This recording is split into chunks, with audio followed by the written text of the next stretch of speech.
जय गुरु जी। वीडियो को लाइक कीजिए, चैनल को सब्सक्राइब कीजिए और बेल आइकन को प्रेस कर दीजिए ताकि आपको लेटेस्ट वीडियो के अपडेट्स मिलते रहें।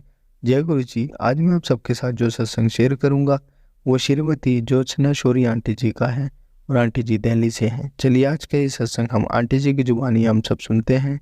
बहुत ही अच्छा सत्संग शेयर करा है आंटी जी ने। जैसा आंटी जी ने सत्संग हमारे साथ शेयर करा है वैसे ही आप सबके साथ इस सत्संग के माध्यम से आज मैं साझा करूंगा। इसलिए आप सब संगत सत्संग के अंत तक बने रहना और सत्संग को बहुत ध्यान से सुनना और सत्संग को बीच में ना छोड़ें, क्योंकि सत्संग सुनने वाले का भी कल्याण होता है और सत्संग करने वाले का भी। और हो सकता है जो आप आज सत्संग सुने उससे आपको अपने कई सवालों का जवाब मिल जाए। चलिए सत्संग शुरू करते हैं। जय गुरु जी। गुरु जी से 2000 में मिलने के बाद मैं अपने आप को अत्यंत भाग्यशाली और सम्मानित मानती आई हूँ। उस समय से हर प्रकार से गुरु जी ने हमारे समस्त परिवार पर अपनी दया दृष्टि बनाए हुए हैं। मेरे पति दीपक अपने भाई अरुण के साथ गुरुजी को ऐसे दिन मिले जो संगत का नहीं था। अरुण को एक ऐसी समस्या थी जिसका हल तुरंत चाहिए था। उसके घर में किसी काम करने वाले की बेटी की गांव में दुर्घटना हो गई थी और चिकित्सकों ने अगन छेद की सलाह दी थी। गुरुजी घर पर ही थे और वह दोनों उनके दर्शन करने में सौभाग्यशाली रहे थे। उनकी दया से उसका पैर बच गया। जब वह वहाँ पर थे गुरुजी ने दीपक को मुझे उनके पास लाने को कहा। पहले तो मैं उनके पास जाने के लिए अनुत्सुक थी।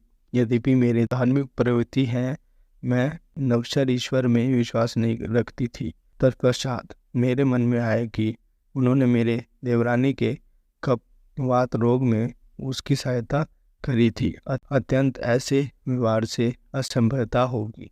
मुझे देखते ही गुरुजी ने कहा, कैलाश खन्ना दी कुड़ी। और मैं आश्चर्यचकित थी, क्योंकि किसी भी तरह उन्हें मेरे सर्वज्ञ पिता का नाम पता नहीं होना चाहिए था। उन्होंने मुझे अपना एक चित्र देकर संगत में आते रहने के लिए कहा। वह चित्र मैंने अपने पूजा स्थल पर रख दिया। अगले दिन पात्र उठने पर मैंने देखा कि वह गिरा हुआ था और सिंदूर की डिबिया के समीप सिंदूर की एक ढेरी बनी हुई थी। तथापि वह डिबिया सीधी ही थी। पूजा के कमरे में कोई प्रवेश नहीं कर सकता था। मैं उलझन में थी। बाद में सोचने पर विचार आया कि गुरुजी ही घर आए होंगे। एक अवसर पर गुरुजी ने हमें तीव्र मनोव्यथा से बचाया। हमारे छोटे बेटे विनायक का विवाह हो रहा था। महिला संगीत के दिन सुबह से ही दूर दूर से संबंधी आने लगे थे। अचानक मुझे अपने पति की चीख सुनाई दी। उनकी बीमार माँ अचानक मरांसन हो गई थी। पहले मैंने भागकर गुरुजी के चित्र के सामने उनको स्वस्थ करने के लिए प्रार्थना करी। फिर जैसे ही मैं उनके कमरे में गई तो माँ ने करवट ली और उठकर बैठ गई।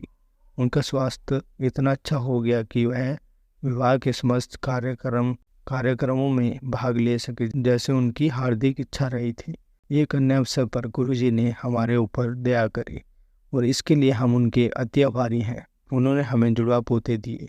मेरे बड़े पुत्र राजनाथ और उसकी पत्नी मोइरा के विवाह को 5 वर्ष हो चले थे और यदि भी हम पोता ही चाहते थे। उन दोनों को कोई जल्दी नहीं थी। दोनों अमेरिका में कार्यरत थे, जहाँ पर कोई पारिवारिक सहारा नहीं होता और उनके पास अपने निजी कार्यों के कारण समय की कमी रहती थी। मुझे भय था कि वह संतान के लिए प्रयास ही ना करें। एक दिन हमने गुरुजी से प्रश्न किया कि उनके संतान कब होगी। काफ़ी देर तक उनके चित्र देखने के बाद गुरुजी ने उनको दर्शन के लिए लाने को कहा। सौभाग्य से यह अवसर शीघ्र ही आ गया जब वह विनायक के विवाह के लिए भारत आए। विवाह के समारोह में एक हवन का भी आयोजन था। मोइरा ने मुझे बताया कि वह अपने मासिक के कारण उसमें भाग नहीं ले पाएगी। विवाह के बाद वह अमेरिका वापस चले गए और कुछ ही दिनों के बाद उत्तेजित मोइरा ने वहाँ से मुझे फ़ोन पर कहा कि मैं अपनी सिलाइयों से बुनना आरंभ कर दूं, क्योंकि मैं दादी बनने वाली हूँ। मुझे सुखद अचंभा हुआ, क्योंकि कुछ ही दिनों पूर्व इसके कोई आसार नहीं थे। मैंने जब गुरुजी को हार्दिक धन्यवाद दिया तो उन्होंने कहा कि उन्होंने उसे जुड़वा दिए हैं। प्राथमिक चित्र के बाद मोइरा ने इसकी भी पुष्टि कर दी। मेरे पति दीपक के पैर में एक घाव था जो बढ़ते बढ़ते सड़ने को होने लगा था और उनको चिकित्सालय में रहना पड़ रहा था। उपचार से वह ठीक होने लगा और अपने टखने में पट्टी बांधते हुए वह घर आ गए। अगले दिन पात्र उठने पर देखा कि बिस्तरे पर बिछी हुई चादर ताजे रक्त में सनी हुई थी। पट्टी बिल्कुल साफ थी। चिकित्सक ने भी यह देखने के लिए कि कहीं और से रक्तचाप ना हुआ हो परीक्षण किया, पर सब ठीक निकला। परंतु हमें ज्ञात हो गया कि गुरुजी ने पैर में से शेष विषैले रक्त को बाहर निकाला था। गुरुजी ने मेरे पति को नया हृदय देकर जीवन दान भी दिया है। दीपक को 2 दामनियों 90% बंद थी। गुरुजी को यह पुण्य ज्ञान हो गया था और उन्होंने मुझे एक विशेष दिन आने के लिए कहा था। उस दिन व्यस्त होने के कारण मैंने अगले दिन जाने का विचार कर लिया, परंतु गुरुजी को मिलने से पूर्व दीपक की छाती में बहुत पीड़ा हुई और उनके हृदय में 3 स्टेट लगाए गए।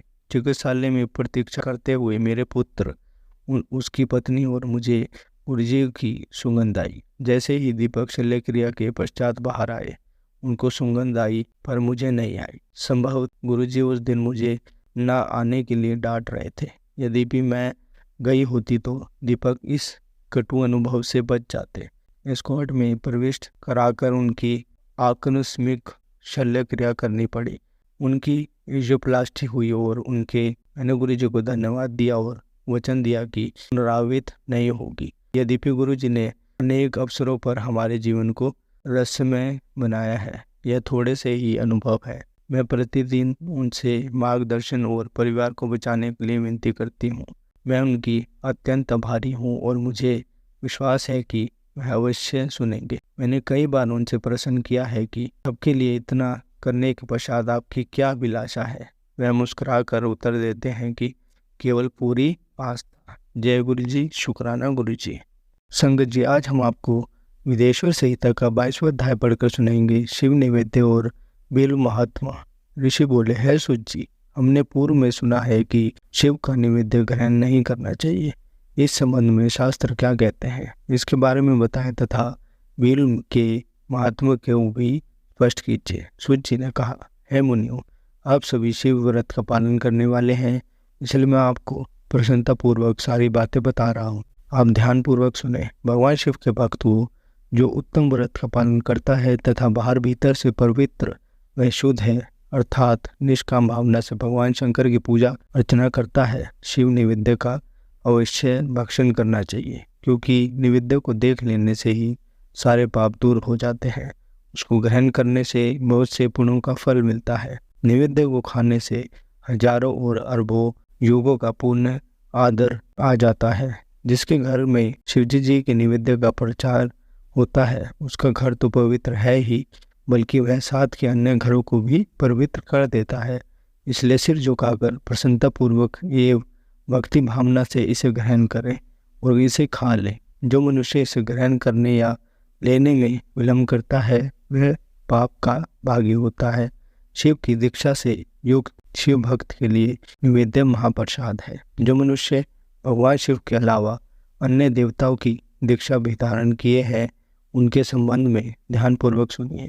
ब्राह्मणों, जहाँ से शालग्राम शिला की उत्पत्ति होती है, वहाँ उत्पन्न लिंग में, रस लिंग में, प्राशनम रजत तथा स्वरू से निर्मित लिंग में देवताओं तथा शुद्धों द्वारा प्रतिष्ठित लिंग में केसर लिंग, स्फटिक लिंग, रतन निर्मात लिंग तथा समस्त ज्योतिर्लिंगों में विराजमान भगवान शिव के नैवेद्यों को ग्रहण करना चंद्रयान व्रत के समान पुण्यदायक है।